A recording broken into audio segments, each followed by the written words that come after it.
আলহামদুলিল্লাহ আমার খামারে কিন্তু আবারও আমি কিছু বাচ্চা নিয়ে আসলাম ব্রয়লারের।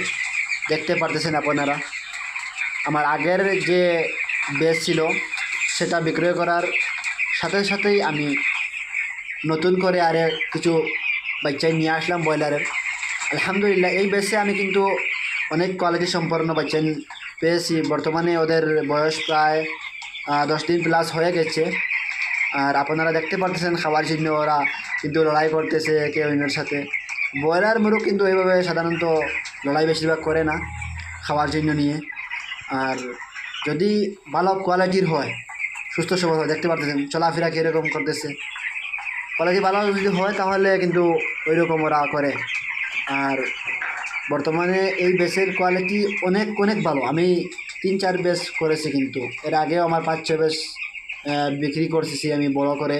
কিন্তু এরকম সুস্থ, এরকম চরচরা ঝরঝরা বাচ্চা আমি কিন্তু আগে পাইনি। আলহামদুলিল্লাহ এই বেসে আমার সৌভাগ্য যে অনেক ভালো কোয়ালিটি সম্পন্ন বাচ্চা পেলাম। আর আমার আগের যে বেসটি আমি কিছুদিন আগে বিক্রি করলাম, আলহামদুলিল্লাহ এই বেসে কিন্তু আমার অনেক অনেক লাভ হয়েছে। 200 ব্রয়লার থেকে এতটুকু লাভ হবে বলে আমি ভাবতেও পারিনি। কারণ অনেক ডিমান্ডের টাইম ছিল। কারণ দুর্গাপুজোর সময় আপনারা জানেন যে অনেক ডিমান্ড থাকে। আর সেই ডিমান্ডের সময় আমার মুরগগুলো উপযুক্ত হয়েছে ও আমি সেই সময় বিক্রি করতে পারলাম অনেক দামে। আমি বিক্রি করতেছি আলহামদুলিল্লাহ। আমি হোলসেলে বিক্রি করেছি, তারপরেও আমার অনেক লাভ হয়েছে। এবং কত করে লাভ বিক্রি করলাম, কত করে খরচ আমার গেল এই 200 মুরগির পিছনে। যদি কোনো ভিডিও চান আপনারা তাহলে কমেন্ট করে জানাবেন, আমি সম্পূর্ণ ডিটেলসে আমি ভিডিও দেবো।